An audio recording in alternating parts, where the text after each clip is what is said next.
একজন মানুষ, তার সঙ্গে এত ষড়যন্ত্র কি করে সম্ভব? এত মানুষ নেতাজিকে ভালোবেসেছে, ভাবা যায় না। হৃদয়ের রাজা। হৃদয়ের, কিন্তু দীর্ঘদিন ধরে তাকে ভুলিয়ে দেওয়ার চক্রান্ত হয়েছে। কিন্তু নেতাজি এলেন না কেন সামনে? যে মানুষটার প্রতি এত অবিচার হচ্ছে, এত ষড়যন্ত্র আসলে হচ্ছে। বলবো, নেতাজি চেয়েছিলেন বাংলাকে প্রকট।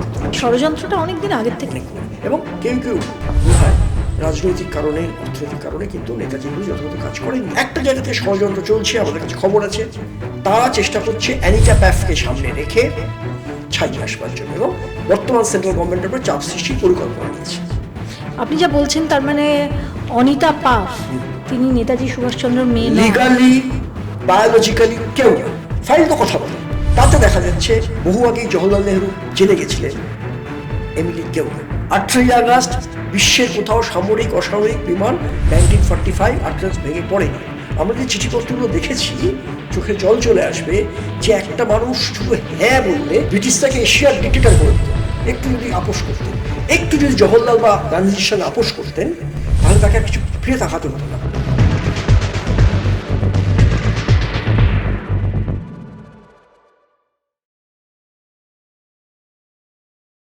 একজন মানুষ, তার সঙ্গে এত ষড়যন্ত্র কি করে সম্ভব? নেতাজিকে যে ভালোবেসেছে এত মানুষ নেতাজিকে ভালোবেসেছে, ভাবা যায় না। তারা হয়তো রাজনৈতিক মানুষ নয়, এখনও দেশের মানুষ বহু আছে। একটা এক্সাম্পল দিচ্ছি, 23শে জানুয়ারি যদি আপনি পথে ঘাটে পায়ে হেঁটে হেঁটে ঘুরে বেড়ান, দেখবেন রিক্সা স্ট্যান্ড, মিনি বাস স্ট্যান্ড একটা দুটো ইঁট পেতে সাধ্যমতো নেতাজির ছবি বসিয়ে দিয়েছে। হয়তো দেশাত্মবোধক গান তারা বাজাচ্ছে না, কিন্তু বাকি জাতীয় নেতা যারা আছে, যারা নেতাজির সঙ্গে গদ্দারি করেছে, তাদের জন্য ঠান্ডা এসি রুমের মধ্যে তাদের সেমিনার হয়। লক্ষ লক্ষ টাকার তাদের বাজেট থাকে, ভিআইপিরা আসে দেশ বিদেশ থেকে। নেতাজির জন্য 15ই আগস্টে দেখবেন নেতাজির ছবি, 26শে জানুয়ারি মনে হবে 23শে জানুয়ারি। হৃদয়ের রাজা। হৃদয়ের, মানে একটা, মানে এটা অলৌকিক মনে হয় যে রাষ্ট্র তাকে সম্মান দেয়নি। আজ এত বছর, 75 বছর হয়েছে, অমৃত মহোৎসবে কিছুটা হলেও হয়েছে, কিন্তু দীর্ঘদিন ধরে তাকে ভুলিয়ে দেওয়ার চক্রান্ত হয়েছে। কি পাঠ্যে, সব জায়গাতেই দেখেছি আমরা। কিন্তু স্বতঃস্ফূর্ত শ্রদ্ধা, তারা হয়তো নেতাজি নিয়ে কোনো তার কাণ্ডকলপ কিছু জানে না, কিন্তু নেতাজির এই পোশাকের ছবি ফুটপাতে বিক্রি হয়, ফুটপাতে রয়ে গেছে। তাই তো শাসকরা ভালোবাসেনি। যেটা একটু বলি, হ্যাঁ বলা দরকার, এই তদন্ত কমিশন, অনেকেই বলেন ছাইয়েরা দরকার। ইয়ার কাছে কবে মারা গেছেন, ডিএনএ টেস্ট করলে সব মিলে যাবে। এই জায়গাটা আমার একটু বলা যাচ্ছে, কারণ একটা জায়গা থেকে ষড়যন্ত্র চলছে, আমাদের কাছে খবর আছে।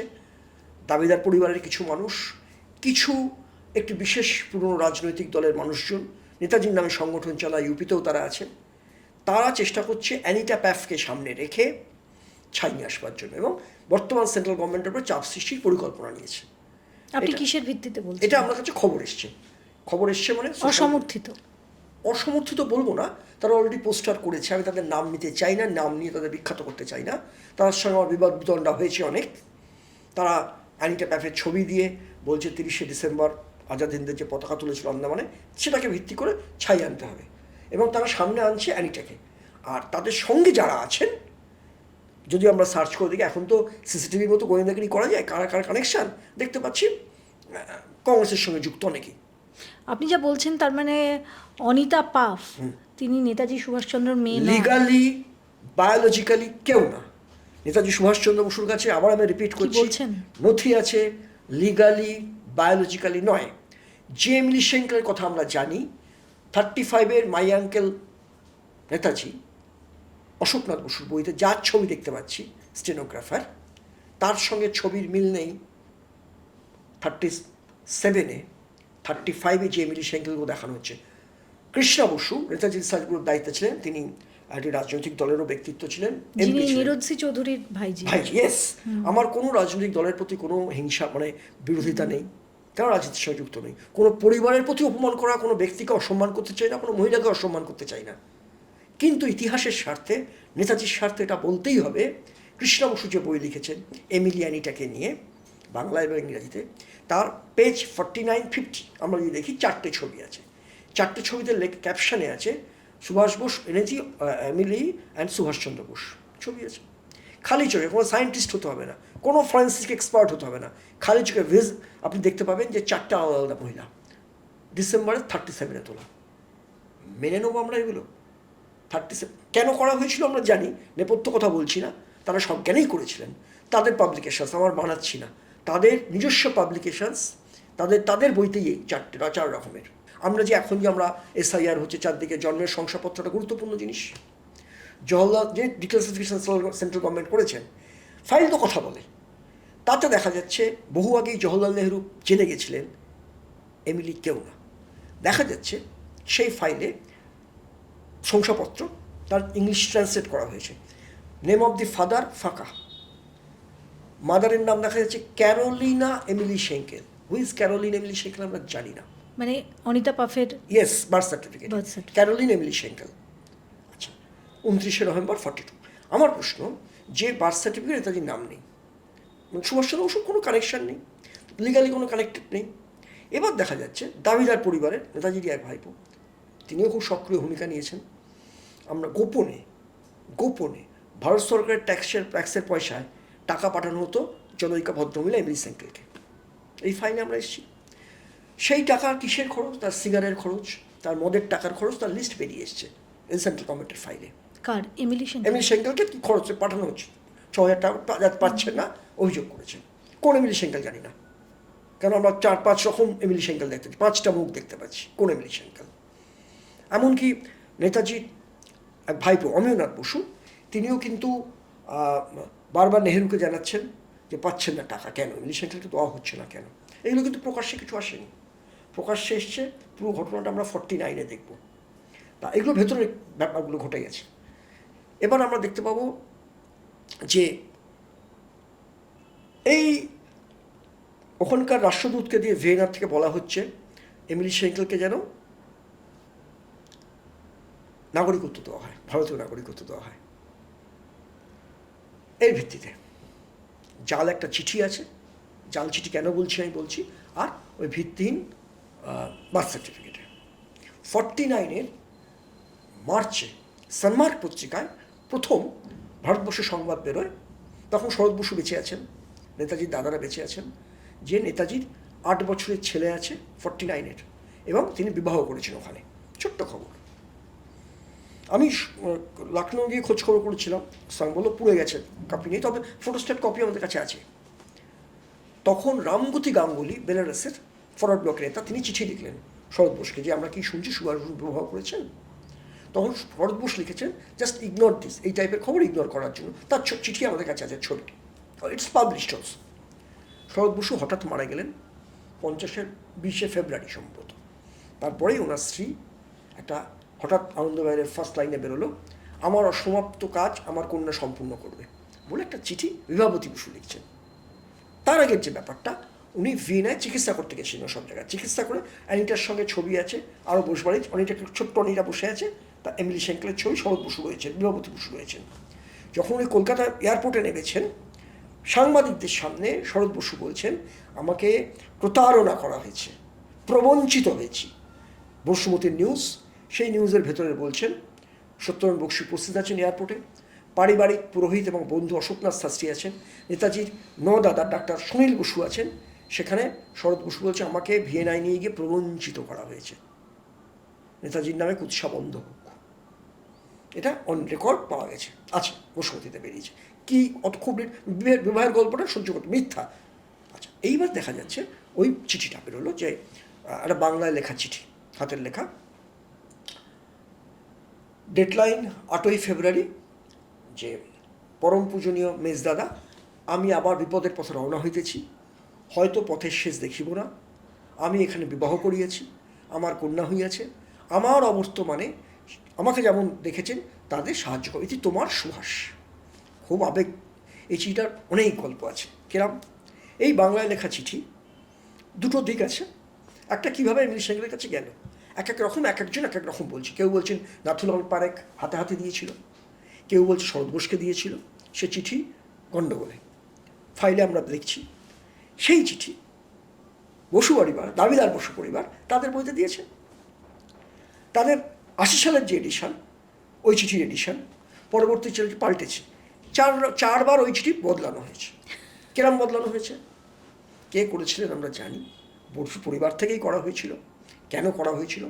প্রথমত, নেতাজির যত মেজদাকে, শরৎ বোসকে চিঠি লেখা আছে যত, সব ইংরাজিতে, একটাও বাংলায় নেই।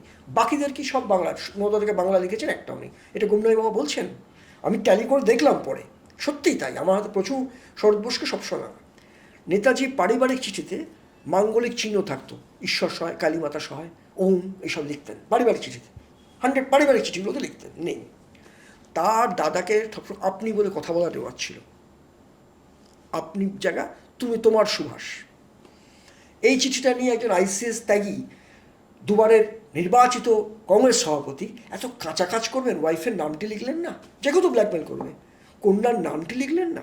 বেশ, তাড়াহুড়োতে পারেননি, ধরে নিচ্ছি তাড়াহুড়ো করতে আপনিটা তুমি হয়ে গেছেন, তোমার সুভাষ হয়ে গেছে, ধরে নিচ্ছি। এইবার ধরে নিচ্ছি যে অনেক বানান ভুল করেছেন, হতে পারে বানান ভুল তাড়াতাড়ি। দেখা গেল ওটাকে আবার সংশোধিত করা, সেম চিঠি যেটাকে দাবি দেয়, সেই চিঠিটাকে বানান 4টে বানান ভুল আছে, 4টে কি 5টে বানান ভুল আছে। আবার দেখা গেল আবার সেই জাল চিঠিটাও আবার জাল করা হলো, মহাজাল করা হলো। আমি আমার ক্ষমা করে সুভাষে দিয়েছি, বানান ভুল কোথায় কোথায়। শুধু তাই না, সুভাষ নামটাও সইটাতেও ভুল আছে। এখন তো মোবাইলে স্ক্যানার চলে এসছে, যে কেউ স্ক্যান করে দেখলেই বুঝতে পারবে এই সই আলাদা। আলটিমেট চিঠিটাকে কম্পিউটারাইজড করা হয়েছে, সুন্দর করে লেখা হয়েছে। নেতাজি রিসার্চ ব্যুরো দরজার পাশে ওর ভার্সানটা, ইংরাজি ভার্সান, হিন্দি ভার্সান টাঙিয়ে রাখা হয়েছে। প্রতিদিন হাজার হাজার মানুষ যাচ্ছে, এই মিথ্যাচার দেখছে। এরা রাজ্য সরকার থেকে টাকা পাচ্ছে, কেন্দ্রীয় সরকার থেকে টাকা পাচ্ছে। নেতাজির এই চরিত্রের কারণটা কি? বিবাহ আমাদের শাস্ত্রে আছে, রামকৃষ্ণদেব চৈতন্যদেব করেছে, কোনো অন্যায় নেই। কিন্তু আমরা যে শ্যাম বেনেগালের ছবির এগেনস্টে মামলা করেছিলাম, রিসার্চ করতে কিছু নথি পেয়েছিলাম রাইটার্স বিল্ডিংয়ে। 1939-এর 23 নভেম্বরটা চিঠি লিখছেন উনি, পাসপোর্টের আবেদন করছেন ভিসার জন্য। তাতে নেম সুভাষচন্দ্র বোস, ঠিকানা, profession alderman, Kolkata corporation, author and journalist. জানেন আমার সাবজেক্ট হিসেবে আমি জার্নালিস্ট, কারণ তোর কাগজের সম্পাদক হচ্ছে journalist. Name of spouse pen through করে কাটা, তোলার তারিখটা কী আছে? 23 নভেম্বর 1939। অফিসিয়াল ডকুমেন্ট, সরকারি নথি এটা। কৃষ্ণ বসুরা, শিশির বসু, সুব্রত বসু যে বইটা বার করেছে, লাভ লেটার নেতাজির চিঠি, তার এডিটোরিয়াল নোটে বলছেন 37 উনি গোপনে বিয়ে করেছেন ডিসেম্বরে। এবার গল্পটা হচ্ছে, শিশির বসু বসেছিলেন, একটা কেউ অপরিচিত মানুষ সিগার বাক্সে কিছু চিঠি দিয়ে যায় মিলি সাইকেলের। সেই চিঠির মতো অপরিচিত মানুষ কোনো প্রেস কনফারেন্স করলেন না, সেই চিঠি, প্রচুর চিঠি করে কিছু চিঠি দিয়ে গেছেন মিলি সাইকেলের চিঠি, প্রেস কনফারেন্স করেননি। আমরা কোর্টে গেছিলাম, যে শ্যাম বেনেগালের ওই ফরগটেন হিরো, যেটা নিয়ে আমরা মামলা করেছিলাম, তাকে গেছিল যে নেতাজি নিজে লিখছেন 39-এ unmarried single, marital status single, পরিষ্কার লেখা আছে ম্যারিটাল স্ট্যাটাস সিঙ্গেল। সেখানে এরা লিখছে 37 লুকিয়ে বিয়ে করেছেন, তার মা তখন নেতাজির মা বেঁচে আছেন। শুধু তাই না, একের পর এক তারিখের গণ্ডগোল অজস্র।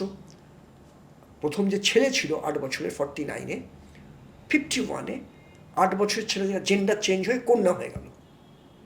সেই নথিগুলো কোথায়? নথিগুলো কোথায় না, ওপেন। কোথায় আর বলার দিন নেই, কারণ পাবলিক হয়ে গেছে ব্যাপারগুলো। এখন যারা জেগে ঘুমায়, যে মেইন স্ট্রিম মিডিয়া, যে গবেষকরা, যে ঐতিহাসিকরা, যে রাজনীতিকরা, কিসের দায়? দায় একটাই, তারা তো মানে ভেঙে আসতে চায় না। মানে সত্যিটা ভাঙতে গেলে তাদের সোশ্যাল স্ট্যাটাসে ক্ষতি হতে পারে। সোশ্যাল স্ট্যাটাস তারা যার দাবিদার, যে স্ট্যাটাসে যে জায়গায় বিলং করেন, সেখান থেকে বেরিয়ে আসতে অসুবিধা আছে। কারণ তাদের সক্ষতা, তাদের প্রাপ্তি, তাদের অপ্রাপ্তি, চাওয়া পাওয়া, রসায়ন একটা আলাদা বন্ডিংয়ে ছিল। এবার যদি সত্যিটা সামনে এসে গেছে, অনেক বন্ডিং ভেঙে খান খান হয়ে যাবে, অনেকের ইমেজ ভেঙে খান খান হয়ে যাবে। তাই গবেষকদের মধ্যে লোকে বলা হয় কনস্পিরেটর, আমাদের কনস্পিরেসি করছে ইত্যাদি ইত্যাদি বলা হয়। আমরা তো তথ্যের ভিত্তিতে বলছি, আমরা তো পাগল নই। আর এখান থেকে আমরা কোনো আর্থিক লাভবান বা আমাদের চাওয়া পাওয়া কিচ্ছু নেই। নেতাজির প্রতি যে ইনজাস্টিস করা হয়েছে সেটার জন্যই ব্যাপার। এবং এই যে ফাইলগুলো আনঅফিসিয়ালি পেয়ে গেছিলাম আমরা, ডিক্লাসিফিকেশনের ক্ষেত্রে বলি, আমি মুখার্জি কমিশন থেকে আনঅফিসিয়ালি এগুলো পেয়ে গেছিলাম, যেগুলো বললাম, এই বার্থ সার্টিফিকেট। এখান থেকে 60-এ হঠাৎ 60 সালের ডিসেম্বরে অ্যানিটা পাফকে নিয়ে আসা হলো, জওহরলাল নেহরু নিয়ে এলেন। অনেক চিঠি চালাচালি হচ্ছে ছাই আনবার জন্য। লাস্টে বিধান রায় বলছেন এখন এখানে ছাই আনা ঠিক হবে না, এখানকার সবাই যারা মানবে না ইত্যাদি ইত্যাদি। জওহরলাল নেহরু বলল অনেকটাকে আমার বাড়িতে রাখতে পারি। ললিতাদি এখানে ছিলেন, চিঠিগুলো পেয়ে গেছিলাম। গভর্নর তখন ছিলেন ত্রিপাঠী সম্ভবত। গভর্নর গোপনে জানতে চাইছেন স্বরাষ্ট্র দপ্তরের কাছে যে এই অ্যানিটা এসছে, এই কে? কারণ তৎকালীন অরুণ ঘোষ স্বাধীনতা সংগ্রামী সংগঠনের সেক্রেটারি, তিনি একটা চিঠি দিয়েছেন। তাতে লিখছেন অ্যানিটা হচ্ছে এমিলি সেঙ্কেলের বান্ধবী, তার পাশে থাকতেন কর্নেল ব্রিজিট, তার মেয়ে, এবং জন্মের পরেই তার মাও মারা যায়, তাকে অ্যাডপ্ট করেছেন এমিলি সেঙ্কেল। এই একটা চিঠি লিখেছেন এরম ব্যাপার। তখন জানতে চেয়েছে, তখন গভর্নমেন্ট জানতে চেয়েছে, এগুলো সব ভেতরে ভেতরে চলছে, ডিক্লাসিফাইড ফাইলে এগুলো বেরিয়ে এসছে, আমরা জানতে পারছি। তখন স্বরাষ্ট্র দপ্তর 79-এ লিখছেন সুভাষচন্দ্র বসু কোনো ফরেনারকে বিয়ে করেছেন বা তার কন্যা হয়েছে, ভারতের সরকারের কাছে কোনো তথ্য নেই 79-এ। অথচ ঢাকঢোল পিটিয়ে নেহরু নিয়ে আসছে কত আগে মেয়ে বলে। সেই সময় 16 এপিসোড হচ্ছে, মানে যদি কোনোভাবে হয় আটকানোর জন্য রাজিকে। এইবার গভর্নমেন্ট জেনে গেছে 79, 56, তার মানে 85 বা 82 পর্যন্ত তো গুমনামি বাবাই বেঁচে ওই তো গুমনামি বাবা কি বলছেন, সৌদমারির সাধু কি বলেছেন, যে তোমাদের অনিতাকে নাকি দেখতে এরকম হাত দেখিয়ে বলেছেন যার প্রত্যহ, ওনাকে নাকি আমার মুখের আদল খুঁজে পেয়েছে, সবাই আমার সঙ্গে নাকি মুখের আদল খুঁজে পেয়েছে, অনেক কথা খেপে বলো। ওইটুকু বাচ্চা মেয়ের তো কোনো দোষ নেই, তাকে শেখানো হয়েছে না। কিন্তু নেতাজি এলেন না কেন সামনে? যে মানুষটার প্রতি এত অবিচার হচ্ছে, এত ষড়যন্ত্র হচ্ছে। আসেননি বলবো, তাহলে আমাকে অন্যদিকে বেরিয়ে যেতে হবে, একটু সৌদমারি এপিসোডে যেতে হবে। নেতাজি চেয়েছিলেন বাংলা থেকে প্রকট হতে। এবার এই যে চিঠি জালের ব্যাপারটা কিন্তু নেতাজির ক্ষেত্রে নতুন নয়।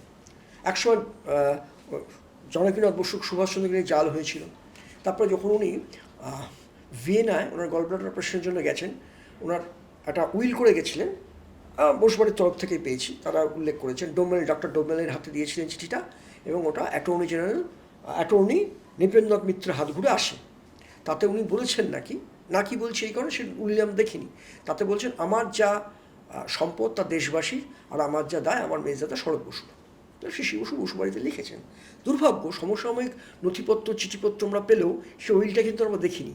কী লিখেছিলেন সুভাষচন্দ্র বসু, তার শেষ ইচ্ছা, কারণ উনি জানতেন অপারেশন করতে যদি মারা যান, তার একটা চিঠি লিখেছিলেন। এরা উইল জাল অনেক হয়েছে, এমনকি এলগিন রোডের বাড়ি ভাঙা শুরু হয়ে গেছিল। এলগিন রোডের বাড়ি নিলামে উঠবে, তখন সুভাষচন্দ্র বসু ফিরে আসতে পারেন অন্তর্ধানে, এইসব ব্যাপারটা রয়েছে। ব্রিটিশ তো অনেক চাল চেলেছে, ওনার জিনিসপত্র ফ্রিজ করেছে, ওনার যার ব্যাংকে যা আছে সমস্ত সম্পত্তি এলগিন রোডের বাড়ি ভাঙবে। সেই সময় একটা চিঠি জাল হয়েছিল, চিঠি পোস্টকার্ড বলবো। তাতে পোস্টকার্ডের বিষয়বস্তুটা বলেই দিই, যে সুভাষচন্দ্র লিখছেন আমার ভাইজি ইলামকে সব কিছু দিয়ে যেতে, কারণ ওখান থেকে সুরেশ বসুকে উৎখাত করা হয়েছিল, পারিবারিক বিবাদ বসবাড়িতে, এলগিন রোডের বাড়িতে। কারণ এলগিন রোডের বাড়িতে কিন্তু শরৎ বসু থাকতেন না, শিশির বসু থাকতেন না, থাকতেন পাশে 38/1 এলগিন রোডের বাড়িতে ভাড়া থাকতেন। পরে 28 সালে 1 নম্বর উডমান পার্কে চলে যান, ওখানে থাকতেন সুরেশ বসুর পরিবার, তারপরে নেতাজির মা সুভাষচন্দ্র বসু এবং সুনীল বসুর পরিবার থাকতেন, তারাও কাছে ছিলেন। তার সেইটা যখন নিলামে উঠবে ইত্যাদি ইত্যাদি, সেই সময় একটা চিঠি, তাতে সেইটা নিয়ে গান্ধীজির কাছে যায় সম্পত্তি, নেতাজিকে হাতের লেখা নকল করা হয়েছিল। তখন গান্ধীজি লাল পেন আর হলুদ পেন্সিল পাওয়া যায় না, উনি লাল পেন্সিল দিয়ে আন্ডারলাইন করেছিলেন সুভাষ এরম ভুল ইংরাজি লিখত না। সৌভাগ্যবশত আমি সেই উইলটা দেখেছিলাম, হাতে দেওয়ার সৌভাগ্য হয়েছিল। আপনি দেখেছেন? হ্যাঁ, দেখেছি আমি এটা। তারপর এটা তারাও জানে, দাবিদার পরিবার জানে বিষয়টা। হ্যাঁ, আমি ওটা হাতে নিয়েও দেখি। ষড়যন্ত্রটা অনেকদিন আগের থেকে অনেক করে, এবং সরি টু সে, সবাইকে আমি বলবো না, নেতাজি দাদারা নমস্য, তাদের দিদিরা নমস্য, তার মা বাবা নমস্য, কিন্তু কেউ বোধ হয় রাজনৈতিক কারণে, অর্থনৈতিক কারণে কিন্তু নেতাজির প্রতি যথাযথ কাজ করেননি। তারা জেনে শুনে অ্যাশ, সীতাভস্য, অ্যানিটা এমিলিকে প্রমোট করে গেছেন। কারণ ইন্টারন্যাশনাল যে চুক্তি অনুযায়ী যদি কেউ ফিরে আসে, কারণ আমরা তো জানি ওয়ার ক্রিমিনালিস্ট উনি ছিলেন, ফিরে আসাটা শনাক্ত করতে হয়। কেন ওই বিয়ের গপ্পটা দাঁড়ালো, এটা প্রশ্ন উঠতে পারে, বিয়ের গপ্পটা কেন? সোজা জবাব হচ্ছে যে কেউ যদি ফিরে আসে তাকে শনাক্ত করতে হয়, যদি অ্যাক্সিডেন্ট হয়ে তার বাড়ির লোক শনাক্ত করে। এবার সনামে যদি উনি প্রত্যাবর্তন করতেন, সনামে আসতে পারেননি, ওনার সেই কম বয়সে যখন বেরিয়ে গেছেন বাড়ি থেকে ম্যাট্রিক দিয়ে, সদানন্দ নাম নিয়েছিলেন, সেটা নিয়ে এসেছিলেন ষোলবাড়িতে। সুভাষচন্দ্র ফিরে তাকে আইডেন্টিফাই করতে হবে। কে করতে পারে? তার স্ত্রী, পুত্র, কন্যা। তার ইন্টারন্যাশনাল কোর্ট অফ জাস্টিসে বিচার হতো। আমি ওয়ার ক্রিমিনাল লিস্টের নাম আমি দেখেছি, অনেকেই বলেন আমার সঙ্গে কন্টেস্ট করেন, আমি দেখেছি সেটা, খুব সম্প্রতি দেখলাম নামটা সরিয়েছে। ফ্যাসিস্ট লিস্টে 66 নম্বর সিরিয়ালে ছিলেন, তার ছবি আমার তোলা আছে, দিয়েছি বইতে। দেখা যাচ্ছে যে জাস্টিসকে বলা হতো my lord, he is not my husband, he is imposter, বাচ্চা শিশুকন্যা বা শিশুপুত্রকে নিয়ে তাই সাজানো হয়েছিল। এবং অরিজিনাল নেতাজির জায়গা হতো কারাগারে, দেশবাসী জানতো নেতাজি এয়ারক্রাশে মারা গেছেন। আমরা দেখতে পাচ্ছি নেতাজি এই বিবাহের গল্প কেন সাজানো হলো, স্বার্থটা কী ছিল, খুব সাধারণ প্রশ্ন। সেখানে কিন্তু যেটা বললাম, ওয়ার ক্রিমিনাল লিস্টে উনি আছেন। এবার ভারতবাসী কী জানছেন, এয়ারক্রাশে মারা গেছেন। জওহরলাল নেহরু তৎকালীন যে প্রচারটা সাংঘাতিক, তার জানতেন মিথ্যাটা। এবার আজাদ হিন্দ ফান্ডের টাকা একের পর এক বিশ্বাসঘাতকতা করা হয়েছে। যে আজাদ হিন্দের ফান্ডের টাকা আমরা জানি সাধারণ মানুষ, দক্ষিণ পূর্ব এশিয়ার মানুষ সর্বস্ব অর্পণ করেছেন আজাদ হিন্দের ফান্ডে। দেখা গেল যে উনি তো নিরুদ্দেশের প্রতীকটা হলেন। সেই সময় ইয়ালাপ্পা, জেনারেল ইয়ালাপ্পা প্রায় 85 কেজি সোনা, আরও কিছু 7 কোটির মতো অর্থ, অ্যামাউন্টটা আরও বেশি, জিপ গাড়িতে করে যাচ্ছিলেন এক জায়গাতে আর এক জায়গায় নির্দেশ অনুযায়ী। মাঝপথে ওরা জেনে যান যারা, ওনার ওপর বোম চার্জ করা হয়, ইয়ালাপ্পা মারা যান। এই অন রেকর্ড পাওয়া গেছে। এবং সমস্ত সম্পত্তির আংটি সব সোনা গয়না খুলে দিয়েছিল আজাদ হিন্দ ফৌজদের জন্য, সব ছড়িয়ে পড়ে। এবং রামমূর্তি IIL-এর ছিলেন, ইন্ডিয়ান মুসলিমের, বিশ্বাসঘাতকতা করেছিল, তারা নিয়ে নেয়। গোপাল সিং বলে একজনকে পাচ্ছি, আর তিনি 4 কোটি টাকা নিয়ে নিয়েছিলেন আইন ফান্ডের টাকা, তছরূপ করে বারবার চলে যান। এই রামমূর্তি এরা কি নেতাজির টিমেই ছিলেন, আজাদ হিন্দ ফৌজে ছিলেন। এবং তৎকালীন জওহরলাল নেহরু তিনি কিন্তু খোঁজখবর করতে পাঠিয়েছিলেন। ওনার ইন্ডিয়ান ওভারসিজ ব্যাংকে বিশাল অ্যামাউন্টের অর্থ উনি রেখেছিলেন। এবং দেখা যাচ্ছে ইন্ডিয়ান ন্যাশনাল আর্কাইভ যেটা দিল্লিতে আছে জনপথে, একতলায় গ্রাউন্ড ফ্লোরে আমরা দেখব, দরজাটা বন্ধ থাকে, 72-তে খোলা হয়েছিল। সেখানে একটা বাক্সের মধ্যে কিছু পোড়া রিংস, সোনার দুল ইত্যাদি সব পড়ে রয়েছে। বলা হয়েছে এগুলো এয়ারপোর্টে পাওয়া গেছে, জ্বলন্ত প্লেন থেকে ভেঙে পড়েছিল, পাওয়া গেছে গপ্পটা সাজাবার জন্য। 72-এর পরে খোলা হয়নি, কোথায় গেছে? কোটি কোটি টাকা নয়ছয় করা হয়েছে। এই রামমূর্তি প্রচুর টাকা নিয়েছেন এবং সেই টাকা ঘুরপথে হিউটওয়ার, ব্রিটিশ জেনারেল হিউটওয়ার ঘুরপথে তৎকালীন নেহরু গভর্নমেন্টের কাছে আসছিল। গভর্নমেন্টের কাছে বলবো না, ব্যক্তিগতভাবে গেছিল। তার প্রমাণ আমরা INA ফান্ডের যে ডিক্লাসিফাইড ফাইলে আমরা পাচ্ছি। এমনকি 1987-এ একটা ফাইল আমরা পাচ্ছি, 114 কোটি টাকা সিঙ্গাপুর গভর্নমেন্ট, জাপান গভর্নমেন্ট দিয়েছে ভারত সরকারকে, এটা পড়েছে টাকা। এটা মোটামুটি আমরা দেখতে পাচ্ছি যে এইরকম টাকা নয়-ছয় হয়েছে। এবার টাকা ভাগের একটা ব্যাপার ছিল, বিরাট ভাগের ব্যাপার ছিল। তার উত্তরাধিকারী দরকার, উত্তরাধিকারী সাজানো দরকার। যে উত্তরাধিকারী স্বীকার করবে এয়ারক্রাশে শেষ, তার কোন বাবা বা তার হাজব্যান্ড এয়ারক্রাশে শেষ হয়ে গেছে। কিন্তু এয়ার ক্র্যাশের যে ঘটনাটা, সেটা তো আপনি আপনার কথা অনুযায়ী নেতাজিই সাজিয়েছেন। আসলে ওই সময় 17ই আগস্ট, 18ই আগস্টের গল্প, 17ই আগস্ট উনি আগে থেকে বুঝে গেছেন ব্যাপারটা কী হবে। ভিয়েতনামটা একটা গুরুত্বপূর্ণ জায়গা, বিশেষ করে হ্যানয়, এবং ওখান থেকে যে প্লেন উড়েছিল, উনি মাঞ্চুরিয়ায় যাচ্ছেন, পুরো সাজানো হয়ে গেছে। এবং নেতাজির যেটা আজাদ হিন্দের প্লেন ছিল, সেই যে জাপানের ইন্টারিম রিপোর্ট এবং ফাইনাল রিপোর্ট আমরা হাতে পেয়ে গেছিলাম। তাইওয়ান গভর্নমেন্টের রিপোর্ট আমরা মুখার্জি কমিশনে পেয়ে গেছি। এখন অনেকে বলে তাইওয়ানের রিপোর্ট এখানে লন্ডন থেকে নিয়ে এসছে, সব কিছু না। মুখার্জি কমিশনে আমরা সব রিপোর্ট পেয়েছি, একদম ভিভিডলি কী বর্ণনা দিচ্ছেন। তাতে দেখা যাচ্ছে যে মডেলটা আমরা গুগল সার্চ করলে দেখি, যে মডেল প্লেনটা ভেঙে পড়েছিল বলা হয়, আর ওদের গভর্নমেন্টের আলাদা মডেল, প্লেনের আলাদা মডেল। যেটা বলছিলাম যে একটা মানুষ এক সময় মারা যাবে, একটাই মৃত্যুর সময়, একটাই ডেথ সার্টিফিকেট হবে, একটাই কারণ হবে মৃত্যুর কারণ। আমরা তো দেখলাম যে তাইওয়ানের যে আমরা তাইহোকুর যে ক্রিমেশন সার্টিফিকেটটা, পুরো মুখার্জি কমিশন আমরা দেখেছি, ওটা আমার কাছেও আছে। তাতে দেখা যাচ্ছে 22 বছর ইচিরো ওকুরা মারা যাচ্ছে 19 আগস্ট। 18 তারিখে পৃথিবীর কোথাও কোনো সামরিক অসামরিক প্লেন ভেঙে পড়েনি মানব ইতিহাসে। আবার রিপিট করছি, 18ই আগস্ট বিশ্বের কোথাও সামরিক অসামরিক বিমান 1945 18 ভেঙে পড়েনি। 19 তারিখে যেটা বলা হচ্ছে, ইচিরো ওকুরা ডেথ সার্টিফিকেটটা নেতাজি বলে চালিয়েছে, 22 বছরের ছেলে সেনা। এই সবগুলো আমরা পেয়েছি একদম ক্রিমেটোরিয়ামের, এমনকি কবে কতজন মারা গেছেন পুরো সমস্ত আছে। যে কেউ বুঝতে পারে বিরাট, মানে ICS-এর ব্রেন নেতাজি সুভাষচন্দ্র সাজিয়েছেন অ্যাংলো আমেরিকান ফোর্সকে ডিউপ করবার জন্য। এইবার ফিট করলেন কাকে? হাবিবুর রহমানকে। কোনো প্লেন ওনার গল্পই নেই।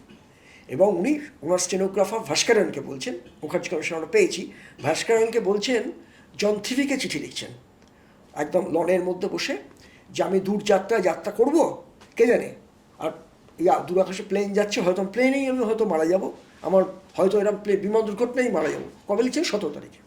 আচ্ছা, 18 তারিখে আমরা মুখার্জি কমিশনে ডকুমেন্ট দিয়েছিলাম যে একটা নেতাজি বক্তব্য রাখছেন 7:30টার সময় সিমলার অল ইন্ডিয়া রেডিও।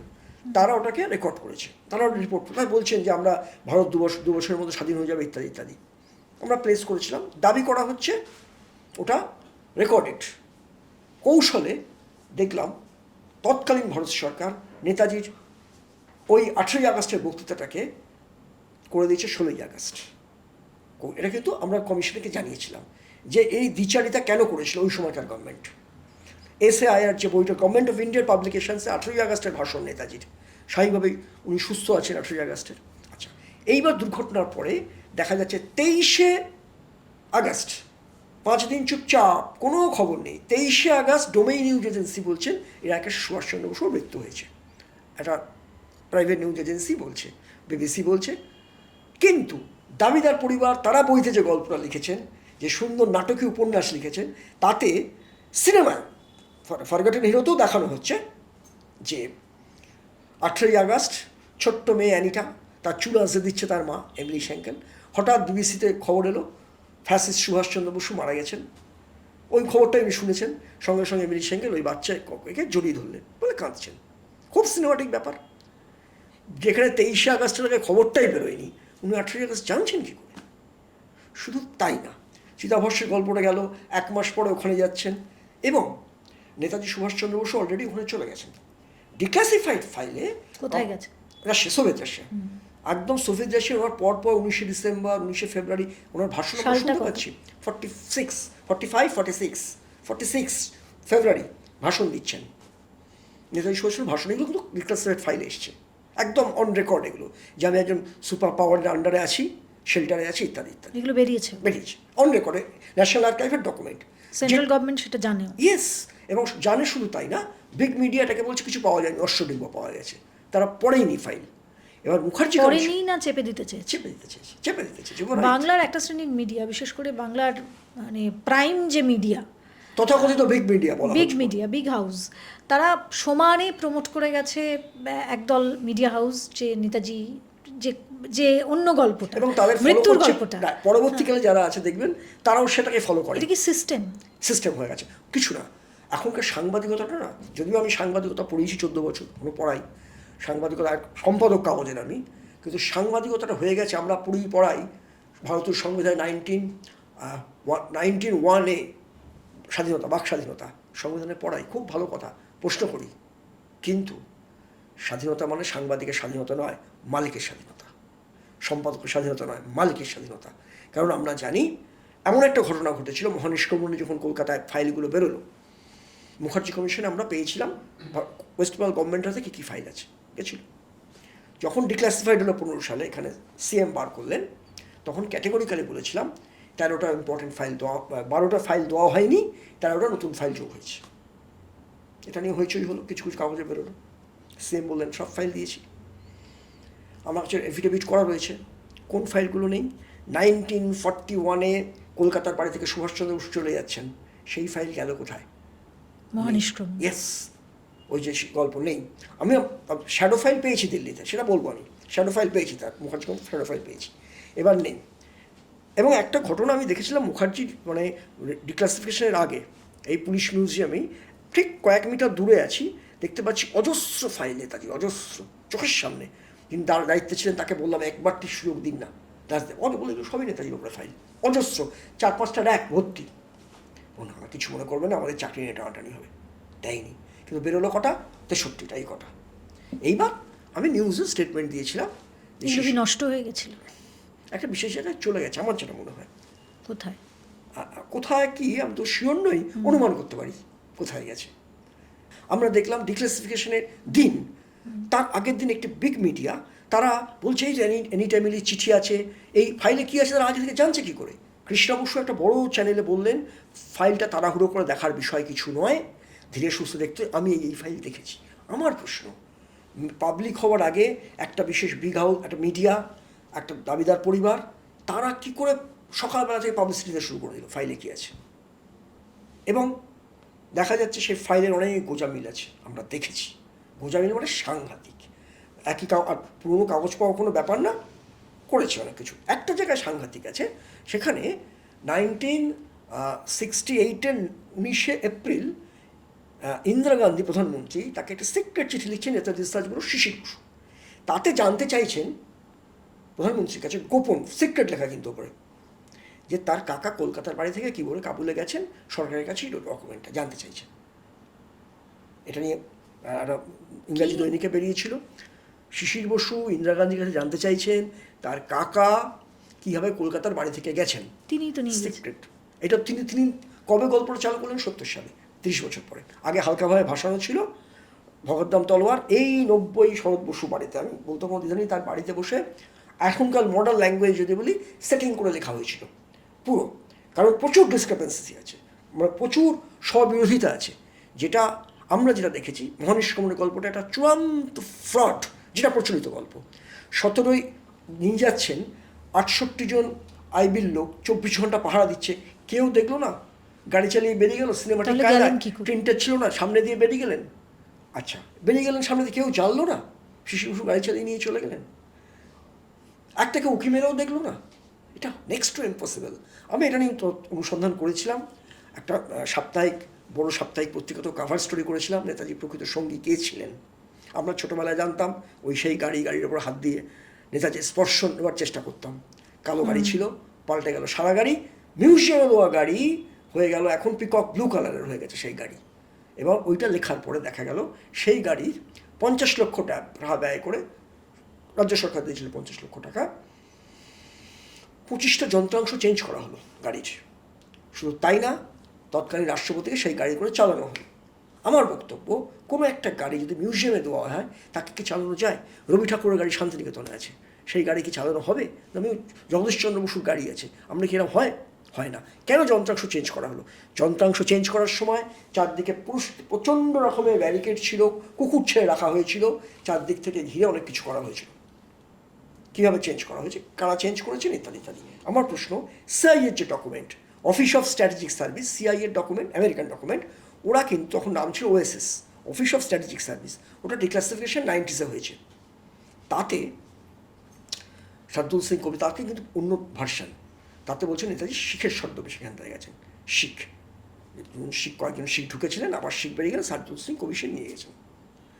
তৎকালীন স্বাধীনতা সংগ্রামীদের সংগঠন, তাদের যে ভাষ্য মহানিষ্ক্রমণ নিয়ে, তাতে বলা হচ্ছে সুভাষচন্দ্র বসু 10 নম্বর পদ্মপুকুর রোডে গেছিলেন শিখের ছদ্মবেশে, এক মুসলিম নবাব, রতনপুরের নবাব, তার গাড়িতে করে, রোলস রয়েস গাড়িতে করে বেরিয়ে গেছেন, বোরখা পরেছিলেন, কৃষ্ণ রাস্তা।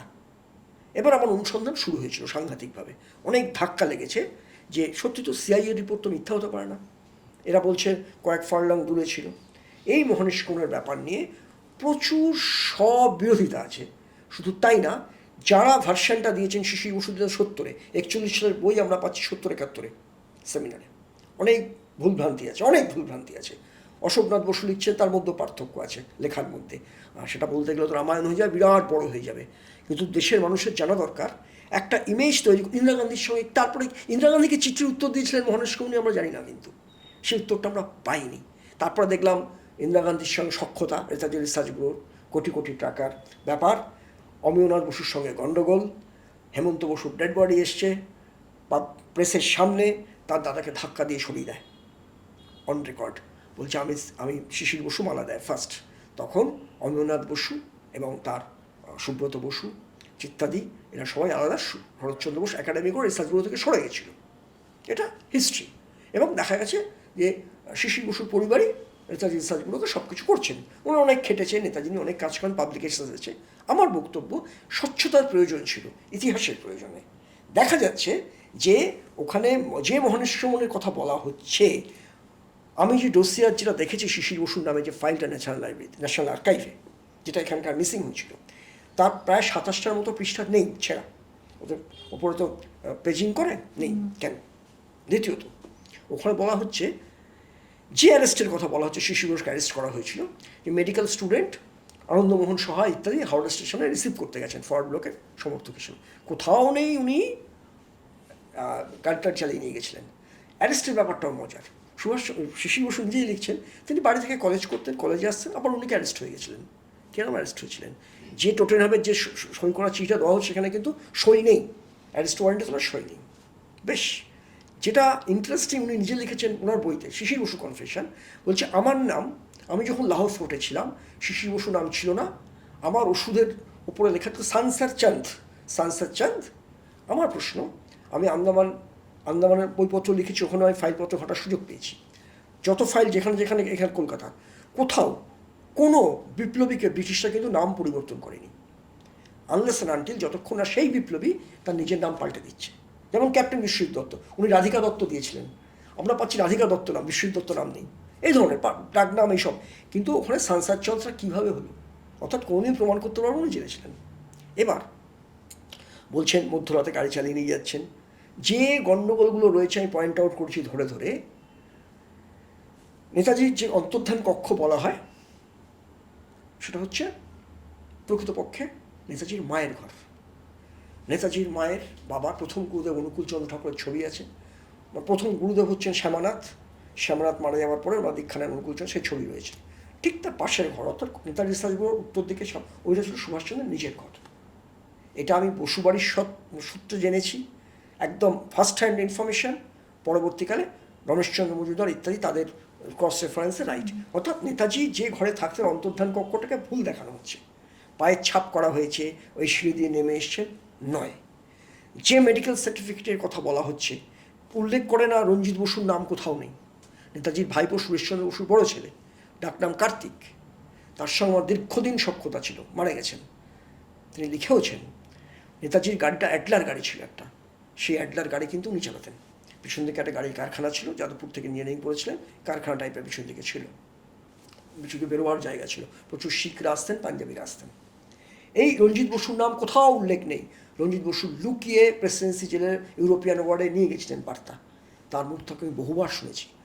আমার ওই সাংবাদিকতা দুর্বুদ্ধি মাথায় থাকায় আমি তাকে 10-15 বার একই প্রশ্ন জিজ্ঞাসা করতাম, জেঠু এটা কী হয়েছিল, প্রায় 14 বার ওই জায়গাটা। উনি যতবার বলতেন ফুপিয়ে কাঁদতেন, কেঁদে ফেলতেন, বলতেন আমাকে অন্তর্ধানের আগে দেখলাম মাথায় টিপ পড়া, গেরুয়া পড়া, আমাকে জড়িয়ে ধরে বললেন রঞ্জিত তুমি করবে না, রাজনীতি করবে না, শেষদার মানে সুরেশ বসুর পরিবারের দেখার দায়িত্ব তোমার, উনি বড় ছেলে, ভাইদের মানুষটা শুধু রাজনীতিতে আসবে না। তারপরে ওনার অভিমান হচ্ছে যে শিশির বসুকে গাড়ি চালিয়ে নিয়ে চলে গেছে, ওনার যে গল্প সবাই যা জানে। কিন্তু নেতাজির কিন্তু বিবাদ বলবো না, কে নেতাজির কাছের লোক প্রমাণ করার একটা অসুস্থ প্রতিযোগিতা হয়েছে, কে কাকে ভালোবাসতেন। কিন্তু নেতাজি জানতেন পরিবারের লোককে ইনভলভ করেননি, কারণ অত্যাচারটা তাদের উপর নেমে আসতো। উনি যাদের ইনভলভ করেছিলেন তারা হচ্ছেন শিখ কমিউনিটি। যে ফাইলে আমরা দেখতে পাচ্ছি গাড়ি চালিয়ে নিয়ে গেলেন, সেটা হচ্ছে সাদ্দুল সিং কফিসের ফরওয়ার্ড ব্লকের। উনি গেছেন পাঁচিল টপকে, আমি গোমতে গিয়েও খোঁজ খবর করেছি, ডকুমেন্ট খোঁজার চেষ্টা করেছি। আর যেটা হয়েছে, নিয়ে গেছিলেন নিরঞ্জন সিং তালিব, বলদেব সিং, এনারা গাড়িটা ড্রাইভ করে গেছিলেন কিন্তু শান্তিনিকেতন হয়ে। এবং যেটা গুমনাই বাবা বলছেন না, ঋষি কবির কাছ থেকে আমি আর্থিক টাকা নিয়েছিলাম, উনি অনেকের কাছ থেকে টাকা নিতে হয়েছিল ওনাকে, কারণ আমরা যিনি সীমান্ত যখন পার করবেন অনেককে ঘুষ দিতে হয়েছিল, উৎকোচ দিতে হয়েছিল অনেককে। সেখানে উনি রমেশচন্দ্র মজুমদার থেকে অনেকের কাছ থেকে নিয়েছিলেন, এটা পরবর্তীকালে আস্তে আস্তে জানা যাচ্ছে। সুভাষচন্দ্র বসু কিন্তু টের পেতে দেননি কাউকে। আর রতনপুরে নেওয়া রোলস রয়েস গাড়িতে একজন সাক্ষী দিচ্ছে মুখার্জি কমিশনে, সেখানে বলছেন যে বেলা বসুর দোয়া পোশাক পরে চলে গেছে, ইলারায় বেলা বসুর পোশাক পরে চলে গেছে। আমি জানি তখন নিয়ম ছিল কোনো মহিলা যদি কোনো নবাবের গাড়িতে যায় সে গাড়ি সার্চ হবে না, নেতাজিরা বিলক্ষণ জানতেন। এবং ওই 10 নম্বর পেছনে আমরা রেখেই করেছি জায়গাটা, পেছন থেকে 10 নম্বর এখন ভাগ হয়ে গেছে শরিকি দলা বিবাদে, ওই জায়গাটা এখন 10D হয়ে গেছে, ওখানে স্টে করেছেন। উনি 15 তারিখ কলকাতা ছেড়েছেন, বেরিয়েছেন 12ই জানুয়ারি, 12 তারিখ রাত্রে, 12ই জানুয়ারি শনিবার ছিল, বিবেকানন্দের জন্মদিন 41, ওই দিন বাড়ি থেকে বেরিয়েছেন। আর নেতাজির কাছের যদি বলতে হয় ভাইপোদের মধ্যে, সেটা হচ্ছে অরবিন্দ বোস। উনি কিন্তু কোথাও লেখেননি, অরবিন্দ বোসকে ওই খাবার দাবার খেয়ে নিতেন, আর ইলা বসু। কিন্তু বাকিরা অনেক রকম কথা বলে, প্রচুর, ওটা একটা অনেক তথ্য আছে, নিরুদ্দেশের প্রতীকে আমি ওগুলো ক্যাটেগরিক্যালি মেনশন করেছি, ক্যাটেগরিক্যালি তথ্য দিয়ে এমনকি যে ব্লু বুকটা দেখানো হচ্ছে ওটাও ফেক। নেতাজির যে তদন্ত রিপোর্ট কিরম ধরনের তদন্ত হয়েছিল তার 2-1টা স্যাম্পল দিচ্ছি, তাহলেই বয়ে যাবে। মডেল মিলছে না, কোন প্লেন কোথায় ভেঙেছে, 4 রকমের ডেথ সার্টিফিকেট, সময় মিলছে না, নেতাজির ডেড বডির ছবি পাচ্ছে না, যেটা যারা প্রত্যক্ষদর্শী ডাক্তার, একজন ডাক্তার বলছেন এই ইঞ্জেকশন দেওয়া হয়েছে, আরেকজন বলছে না ওনাকে এই মরফিন দেওয়া হয়েছিল, মিলছে না। কোনো রিপোর্টের সঙ্গে কোনো মিলছে না। শুধু তাই না, কেউ বলছে প্লেনটা 2 টুকরো হয়ে গেছিলো, 3 টুকরো হয়েছিল, তারা বলছেন আমরা দেখি 3 টুকরো। কেউ বলছেন প্লেনটা নোজ ডাউন করে পড়েছে, পাশে হবিবুর রহমান বেঁচে আছেন, কিছু নিয়ে মারা গেলেন না। একটা প্লেন এক জায়গা থেকে আরেক জায়গায় গেলে 7 জনকে লাগে, ড্রাইভারকে লাগে, রেডিও অপারেটরকে লাগে, যেখানে নামছেন দোভাষী লাগে, ঠিক তারা সিধেই তারা মারা গেছেন। একটা এয়ার এসে একটা প্লেনকে ফ্লাইট তারা মারা গেছেন। পরবর্তীকালে দেখা গেল যেই মডেলটা বলা হয়েছে ভেঙে গেছেন, সৌরমারি সাধু বলছেন খোঁজ নিয়ে ব্লু বুকটা দেখো, ওই প্লেন আকাশে উড়েছে। সত্যিই তাই, ওই প্লেন আকাশে উড়েছে। আবার দেখছি তার মানে ওই সাধুই ছিলেন নেতাজি। হ্যাঁ, উনি ভগবানজি বা গুমনাই বাবা, উনি নিজেকে দিন ফকির বলতেন। আমরা যে চিঠিপত্রগুলো দেখেছি চোখে জল চলে আসবে যে একটা মানুষ শুধু হ্যাঁ বললে এশিয়ার ডিক্টেটর হয়ে যেতে পারতেন। ব্রিটিশটাকে এশিয়ার ডিক্টেটর করে দিত।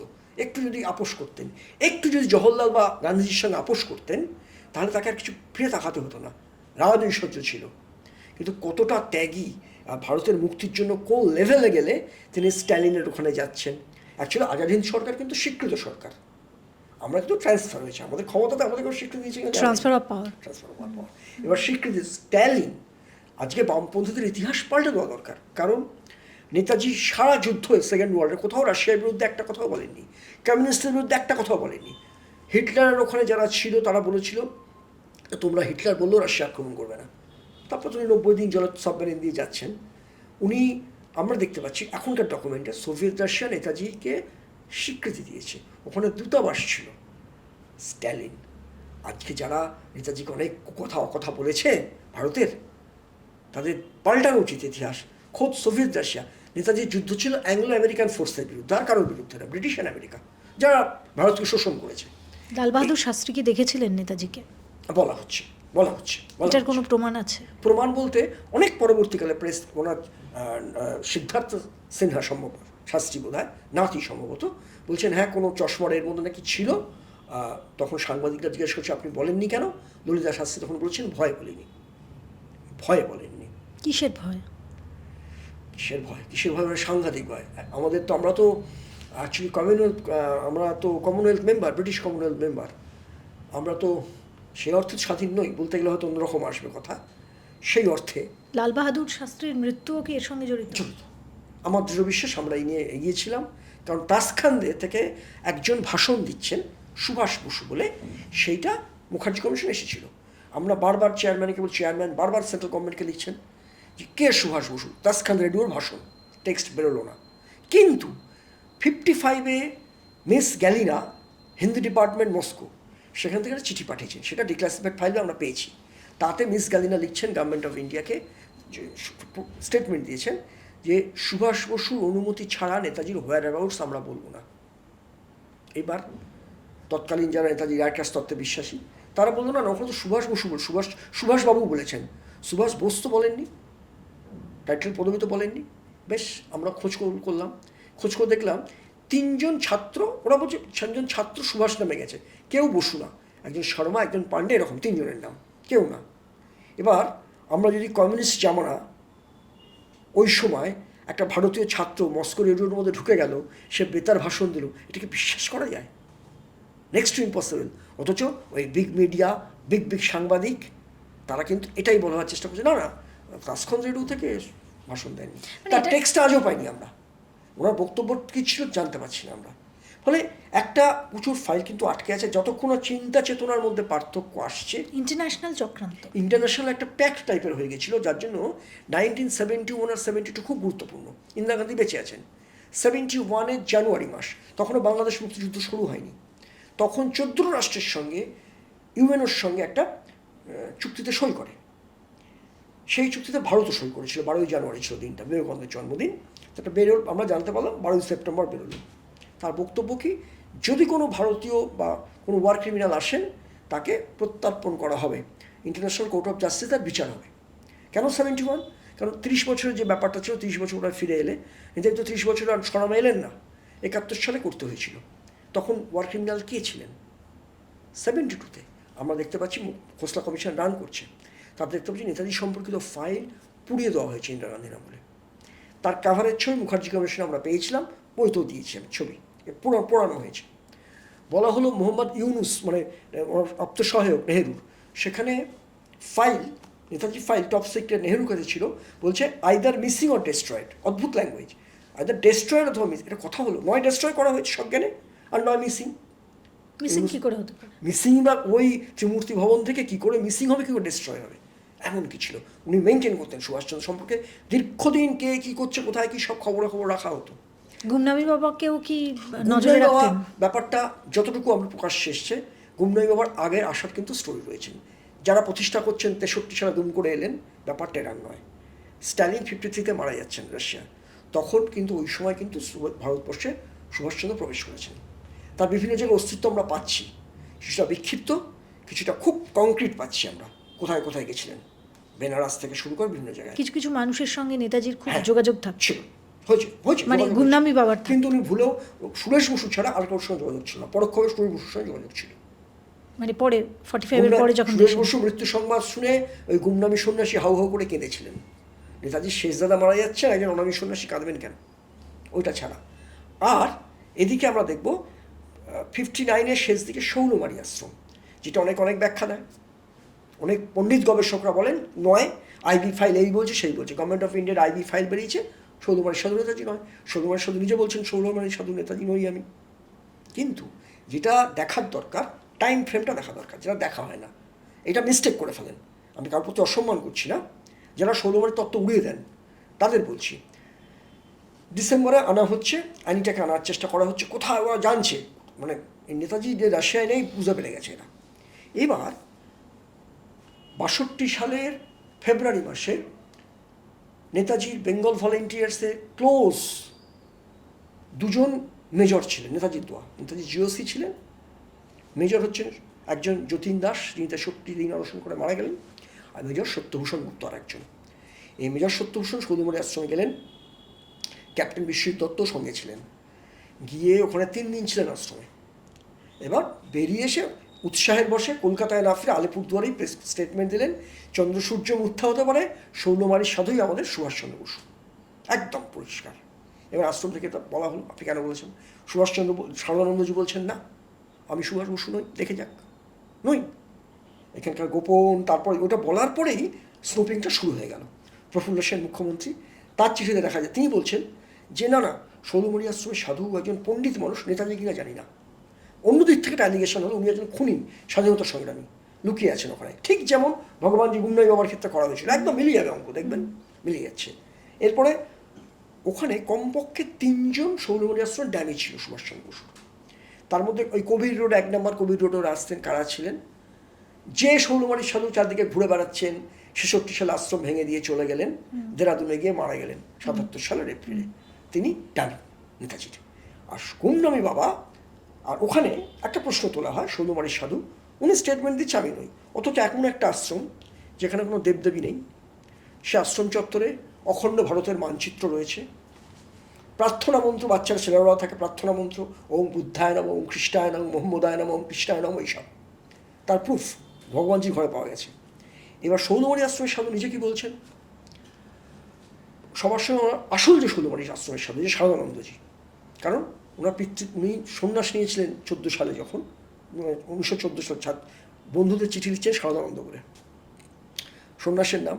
বলছেন ইস মাই এক্সপেরিমেন্ট, আমাকে দেখে সবাই নেতাজি ভাবে, এটা এক্সপেরিমেন্ট, এই কথাটা বলছেন। শৌলমারির সাথে তারা কারা থাকছেন, বড় বড় আইএসরা থাকছেন, আজাদ হিন্দের অনেক লোকজন থাকছেন, বিরাট এলাকা নিয়ে সমস্ত যারা ছিলেন সমস্ত কিছু দিয়ে দিয়েছে, আশ্রয় দান করে দিয়েছে। উনি বললেন এটা ইউনিভার্সিটি করবেন। সবচেয়ে বড় কথা উনি যেটা বলেছিলেন, জওহরলাল এসে আমাকে দেখে যাক, রাধাকৃষ্ণন আমাকে দেখে যাক, নেতাজির বাসন্তী দেবী দেখে যাক যে আমি সুভাষ বসু নই কিনা। আমি তো সুভাষ বসু নেই, তারা এসে দেখে যাক খুব এতে। তখন ওই বিশ্বজিৎটা বলছে যে আপনি কি এমন ভিআইপি, প্রধানমন্ত্রী আসবেন, বিধান রায় আসবে, সবাই নেতাজি পুরোপুরি আসবে, আলবাত এদের আসতেই হবে। আসেনি। এদের জন্য উনি শৌলমারির সাধু বলছেন এর জন্য দরজা চিরকালের জন্য বন্ধ হয়ে গেল। সুরেশ বসুর যাওয়ার কথা ছিল, টিকিট কাটা হয়ে গেছিল, তাকে বলা হলো আপনি যাবেন না, খবর নিয়েছিলাম আপনি যাবেন না শৌলমারি আশ্রমে, কারণ উনি সারদানন্দ নামে গেছিলেন। ওখান থেকে ওই শৌলমারি আশ্রম থেকে 15 কিলোমিটার পূর্ববঙ্গ, মানে পূর্ব পাকিস্তান, ওখান থেকে 65 কিলোমিটার নেপাল, একদম স্ট্র্যাটেজিক পজিশানে। ওখানে গভর্নমেন্ট অফ ইন্ডিয়া কিছু করতে পারছে না। লাস্টে ওনার এগেনস্টে মামলা টামলা করা হলো। ওই রহস্যকুঞ্জ হয়েছিল একটা সাংঘাতিক, এবং কোনো সময় আসতেন, কোনো সময় চলে যেতেন। এর আইভির ডেপুটি ডিরেক্টরও রিটায়ার করেছেন উনি কিন্তু বলেছেন আমাকে যে আমাদের পাঠানো হয়েছিল এরপরে ক্যামেরা ট্যামেরা দিয়ে, সারাদিন বসে আছে ওনার আশ্রমেতে, সে পাল্টে যাচ্ছে, সন্ন্যাসী পাল্টাচ্ছে, নেই, সেই সন্ন্যাসী নেই। এবং বারবার বলছেন আমাকে দেখে এরা নেতাজি ভাবে, এটা তো আমার এক্সপেরিমেন্ট। এইবার আমার প্রশ্ন, যারা সবাই বলে ষোলমারি আশ্রয় সাজানো, যে গবেষকরা অনেকে বলেন, তারা বলেন এই তো আইবি ফাইলে গভর্নমেন্ট অফ ইন্ডিয়া বলছে সাধু নয়। নেতাজি ওখানে, আমার প্রশ্ন, কে ষোলমারি আশ্রয় সাজিয়েছিলেন? তাহলে জওহরলাল নেহরু গোপনে লোক পাঠাতেন না? ওখানে নেতাজির পূর্ব পরিচিত একজন পাঠিয়েছিলেন তাকে, মধুদা বলা হয়, তাকে পাঠানো হয়েছিল, মিস্টার ঘোষকে। সেই ঘোষ ফিরে এসে সাক্ষাৎ হয়েছে, ফিরে এসে বলছে না না নেতাজি নন, উনি নেতাজি নন, আমার বন্ধুকেও, তাকে আমি বাঁচাবো না। আচ্ছা, উত্তমচাঁদ মালহোত্রা, যার বাড়িতে 48 জন কাবুলে ছিলেন, সেই উত্তমচাঁদ মালহোত্রা ওখানে এসেছেন, সুভাষচন্দ্র ওখানে। এবার প্রশ্ন হচ্ছে যে এমন কি ভিআইপি উত্তমচাঁদ মালহোত্রাকে দেখা করতে, কারণ ওখানে দেখা করতে গেলে পাসপোর্ট ছবি লাগতো, মুজনাই নদী থেকে চান করে তবে দেখা করতে পারত। দেখা গেল একজন তরুণীর মাথার খোপার মধ্যে রিভলভার, স্নান করতে হতো, ধরা পড়ে গেল, পাঠানো হয়েছিল সাধুকে খুন করবার জন্য। এই প্রোটোকলগুলো ছিল ওনাকে দেখা করতে গেলে। কিন্তু উত্তমচাঁদ মালহোত্রা, ডক্টর পবিত্র মোহন রায়, আইএনএ সিক্রেট সার্ভিসের, এদের কোনো অ্যাপ্লিকেশন করতে হয়নি, কোনো প্রোটোকল লাগেনি, সাধুজির সঙ্গে দেখা হচ্ছে। এনারা তো বাবার সঙ্গেও, হ্যাঁ এটাই বলি, এই জায়গাটাই গুলিয়ে ফেলছে অনেকে, এই জায়গাটায় মিস্টেক করছে। এইবার সাধুজি বলছেন আমি নেতাজি নই, এইটা প্রচারটা করেছে ওখানকার। আর অন্য যারা দেখছে, আমি যাদের সঙ্গে মিট করেছিলাম একসঙ্গে অনেকের সঙ্গে, তারা বলছেন এক এক রকম, আমরা এক এক রকম দেখেছি, শর্টকাট হাতে ডালডার চাপা রং সন্ন্যাসীকে দেখছেন, কেউ এরকম অনেক রকম হয়েছে, কিন্তু আসল লোকের সঙ্গে কানেকশন হয়েছে, ওটা একটা ওনার সামনে ছিল, নেতাজির তৈরি। নেতাজি চাইতেন না, না, ওনাটা এক্সপেরিমেন্ট বলছেন না। পরবর্তীকালে গুমনাই বাবা বলছেন না, যদি নেতাজিকে দেশবাসী চাইতো তাহলে আগুন জ্বলে যেত ষোলমারিতেই। কত দুঃখে বলেছেন বুঝতে পারতো, দেশে আগুন জ্বলতো। তখন একদল তৈরি হয়ে গেল, ষোলমারির সাধু নেতাজি নয়, একদম রাজনৈতিকভাবে। ওনার কি খুব চাপা অভিমান ছিল? কারণ আমি নিজে গুমনামি বাবার ওপরে স্টোরি করতে গেছিলাম এবং সেখানে রীতা ব্যানার্জির সঙ্গে। আচ্ছা, রীতাদির স্টেটমেন্ট কিন্তু আলাদা। মুখার্জি কমিশনে এক বলছে, এটারও ঘটনা, মুখার্জি কমিশনে ওথ নিয়ে যারা বলেছেন, যাদের প্রসিডিংসে বলছেন, বাইরে বেরিয়ে উল্টো কথা বলছেন। মানে সরি টু সে, আমি শক্তি সিং এর সঙ্গে কথা বলেছি কমিশনে, তাদের প্রসিডিংস, রীতাদিস এই আছে আমার কাছে, আরও অনেকে, বাইরে তারা বলছেন যে আমরা দেখেছি গুমনাই বাবা মারা যাচ্ছেন, শ্বাস উঠে গেছে। কমিশনে বললেন না কেন? হয় কমিশনে কি বলেছেন? কমিশনে দেখেনি। শক্তি সিং কি বলেছেন ভগবানজিকে দেখেছি? দেখেননি। ডেড বডি দেখেছেন? না। পরবর্তীকালে উনি সোশ্যাল মিডিয়ায় বলেছেন অনেকের কাছে যে তাকে নাকি নারায়ণ বলে ডাকতো। সিমিলারলি রীতাদি বলছেন ওখানে কিচ্ছু বলেননি মুখার্জি কমিশনে, যেখানে বলা দরকার ছিল। এখন সোশ্যাল মিডিয়ায় উনি বলছেন হ্যাঁ আমাকে উনি এই ডাক্তার, আমি দেখেছি, ওনার শ্বাস উঠে যাচ্ছে, আমার সামনে গুমনাই বাবা মারা গেছেন। আমি একটু ডিলেট করে দিই ষোলমারি নিয়ে, যে মিস্টেকটা হয়, নেহেরু সাজিয়েছেন প্রমাণ নেই, সিক্রেট রিপোর্ট যাচ্ছে অনেকগুলো। কখন? আফটার ডিক্লারেশন, যখন মেজর সত্যগুপ্তরা বলছেন উনি নেতাজি, অরিজিনাল সাধু চলে গেছেন, ডামিরা চলে এসছে। এইবার আইবি রিপোর্ট, যতগুলো সরকারি রিপোর্ট বেরিয়েছেন, উনি সাধু নন। আর আমাদের উত্তমচাঁদ মালহোত্রা বাইরে বেরিয়ে বলেছেন না সাধুজি বলেছেন তিনি নেতাজি নন।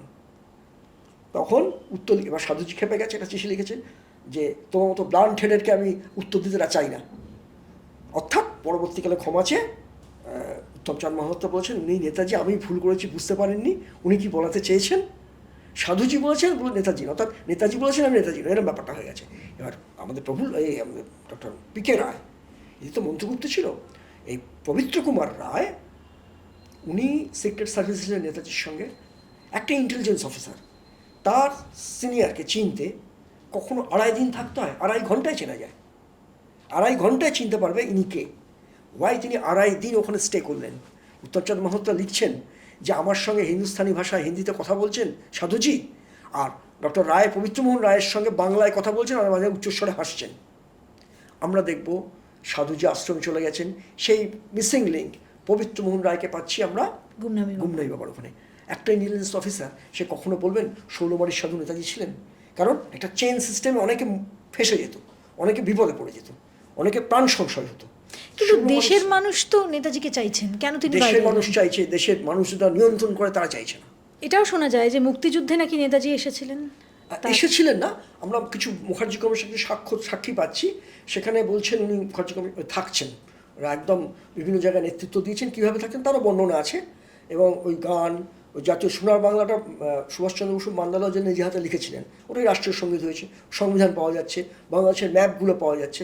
সবচেয়ে যেটা বড় ব্যাপার যে 72 সালের 17ই জানুয়ারি ওপেন প্রেস স্টেটমেন্ট দিয়েছেন মুজিবুর রহমান, সেটা একটি বৃহৎ সংবাদপত্রে প্রকাশিত হয়েছে। তাতে বলছেন মুজিবুর রহমান, বাংলাদেশ যে আজ বাস্তব হয়ে উঠেছে এটাই প্রমাণ করছে নেতাজি বেঁচে আছেন। এক, হাসিনা যখন 17 সালে কলকাতা সার্চগুলোতে এলেন, এটাও সংবাদপত্রের হেডিং, সুভাষচন্দ্রের জন্য বাংলাদেশ স্বাধীন হয়েছে বললেন আপ্লুত হাসিনা। এবার আমরা দেখতে পাচ্ছি 72 সালের 14 মুক্তিযুদ্ধের সমস্ত ফাইল পুড়িয়ে দেওয়া হয়েছে। কেন?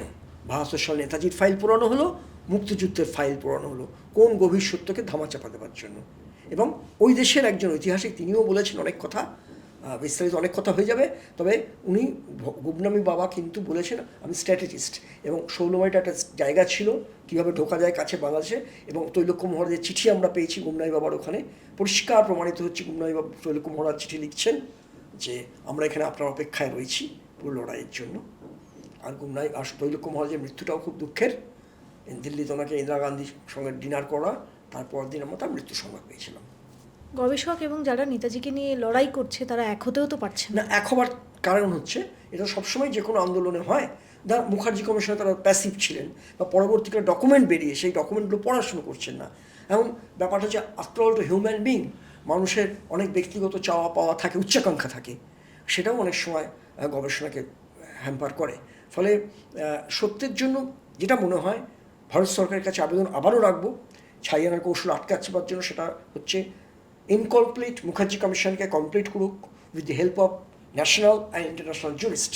মুখার্জি কমিশন অসম্পূর্ণ বলা হচ্ছে, নয় মুখার্জি কমিশনকে সরকার গ্রহণ করুক, আগেরটা বর্জন। সরকারের কাছে তো সব কিছুই রয়েছে, তাহলে করছে না কেন? আমার শেষ প্রশ্ন আপনাকে। সব কিছু রয়েছে, ধামাচাপা ছিল। যেমন লেফট ফ্রন্টের আমরা তারা বলেছিল আমরা জানতাম না ফাইলগুলো আছে, পরবর্তীকালে যারা জানলেন তাকে গেল আংশিক ডিক্লাসিফিকেশন হয়েছে, আংশিক। মুখার্জি কমিশনের ফাইল পাওয়া যাচ্ছে না। এমনকি প্রথম যদি ডিক্লাসিফিকেশন বলি, মুলায়ম সিং যাদব যখন স্বরাষ্ট্রমন্ত্রী ছিলেন ওই সেন্টেনারিতে, তখন 10,000টা আইনে ফাইলের মধ্যে মাত্র 999টা বেরিয়েছিল আইনে ফাইল, আজাদিনের ফাইল, যাতে অনেক মণিমুগ্ধ ছড়িয়ে রয়েছে। এখনও শুনেছি ওটা সেনাবাহিনীর আন্ডারে গেছে, অন্য সোর্সে শোনা, কিন্তু বহু ফাইল কিন্তু ক্লাসিফাইড হয়নি। আমি আমার এক কলিগ ছিলেন, আমি এখানে নাম বলবো না, কিন্তু আমি একটি সংবাদ মাধ্যমে কাজ করতাম, ন্যাশনাল সংবাদ মাধ্যমে, এবং সেখানে আমার এক কলিগ ছিলেন, তিনি আমাকে বলেছিলেন যে তার দাদু আজাদিন ফৌজে ছিলেন, এবং তখন তারা জাপানে, যখন নেতাজির অন্তর্ধান রহস্য এবং দেশে যখন এটা রটিয়ে দেওয়া হলো বা এটা জানানো হলো, আমি রটানো বলবো না, যেহেতু এটা জানানো হলো যে নেতাজি মারা গেছেন প্লেন ক্র্যাশে, স্ট্র্যাটেজি ছিল একটা। তখন তারা ওখানে বহুদিন আটকে ছিলেন, জঙ্গলে ঘুরে বেড়াতেন, তাদের খাওয়ার কিছু ছিল না, এবং তারা ভারত সরকারকে বারবার জানাতেন যে তারা দেশে ফিরতে চান, কিন্তু নাকি তাদের ফেরানো হয়নি। এই ধরনের কিছু ঘটনা ঘটেছে। অ্যাবসলিউটলি তাই। আমাদের নেহরুর ভারতবর্ষে ঠাঁই হয়নি বুরহানুদ্দিন এমজেডকে অজস্র আজাদ হিন্দ সোলজারদের, তারা পেনশন পায়নি। নেতাজির নাম পর্যন্ত বল্লভভাই প্যাটেল হইচই হচ্ছে সারা দেশ জুড়ে, বলতে কোনো বাধা নেই।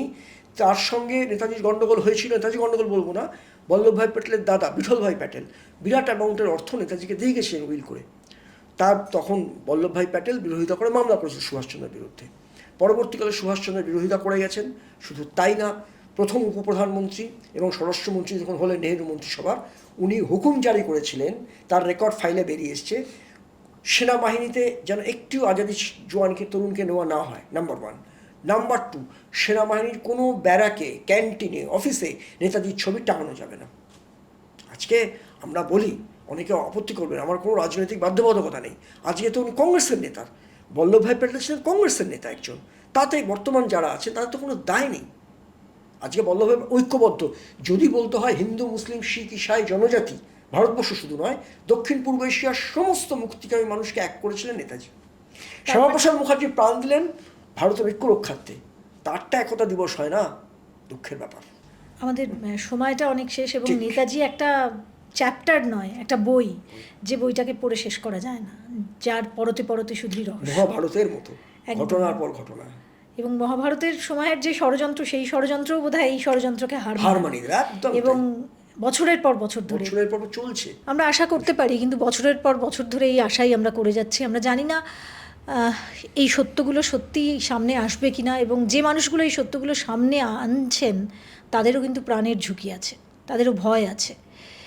এবং কি বলবো, আমার কিছু বলার নেই, আমরা এটুকুই বলতে পারি যে তিনি হৃদয়ের রাজা ছিলেন, তিনি হৃদয়ের রাজা আছেন, এবং যারা হৃদয়ের রাজা হন তাদেরকে অনেক মানুষ ঈর্ষা করে, ঈর্ষাতে অনেক কিছু করে, কিন্তু ওই হৃদয়ে যখন নামটা লেখা হয়ে যায় সেই নামটা বোধহয় মোছা যায় না। তাই যারা নেতাজি সম্পর্কে হয়তো এখনও পড়েননি, মানে আমাদের পরের প্রজন্ম, তারাও নেতাজিকে কোনো এক অদ্ভুত টানে ভালোবাসে। এই ভালোবাসার টানটা কোনো সরকার, কোনো আন্তর্জাতিক চাপ কেউ মোছাতে পারবেন না। এটা চিরকাল, চিরদিন আমাদের বাঙালি কেন, আমাদের ভারতীয়দের মধ্যে রয়ে যাবে, যাদের মধ্যে এইটুকু মানবিকতা রয়েছে, যাদের মধ্যে নেতাজির প্রতি ভালোবাসা রয়েছে। আর বাকি যারা ষড়যন্ত্র করছেন তারা চালিয়ে যান, কিন্তু এই সত্যটা যেটা আজকে এই পডকাস্টে সামনে এলো, সেটা প্লিজ ছড়িয়ে দিন। এই একটু একটু সত্যগুলো যদি মানুষ জানতে পারে, তাহলে আমার মনে হয় মানুষ সত্যগুলোকে সামনে আনার যে প্রচেষ্টা, কারণ আমাদের এই প্রজন্ম হয়তো একদিন শেষ হয়ে যাবে, এর পরের প্রজন্ম, তার পরের প্রজন্ম, তাদের তো এই কাজটা করতে হবে, কারণ এই লড়াইটা কিন্তু খুব সহজ নয়, অনেক কঠিন। কোনো একদিন সূর্য উঠবে আমাদের আশা, আর সেই সূর্য ওঠার জন্য লড়াইয়ে হাতগুলো বেঁধে নিতে হবে, একটার পর একটা পরম্পরা, একটা প্রজন্মের পর আর একটা প্রজন্ম, আর সেই প্রজন্মের পর প্রজন্ম যদি এই লড়াইটাকে নিয়ে যেতে হয়, তার জন্য এই পডকাস্টটাকে প্লিজ আপনারা শেয়ার করুন, প্রত্যেকে এটা দেখুন, ভালো লাগলে কমেন্ট করুন, আপনাদের মতামত জানান। যত শেয়ার করবেন তত কিন্তু আমার যে কতটা ভিউয়ারশিপ হবে সেটা নয়, কিন্তু আমার মনে হয় জাতির প্রতি, নেতাজির প্রতি খানিকটা হলেও আপনারা সম্মান দেখাবেন। একদম আজকের এই পডকাস্টটা আমরা এখানেই শেষ করছি। আপনাকে অনেক ধন্যবাদ। জয় হিন্দ। জয় হিন্দ। আর সবশেষে বলবো যে চ্যানেলটা অবশ্যই সাবস্ক্রাইব করে নেবেন। সাবস্ক্রাইব করলে আমাদের মতো যারা কাজ করছি, মেন স্ট্রিম মিডিয়া থেকে সরে এই সাহসটা, একা কাজ করার সাহসটা নিয়েছি, তাদের একটু উৎসাহ আরও বাড়ে আর কি। সবাই ভালো থাকবেন। আরও একটা নতুন পডকাস্ট নিয়ে দেখা হচ্ছে। নমস্কার।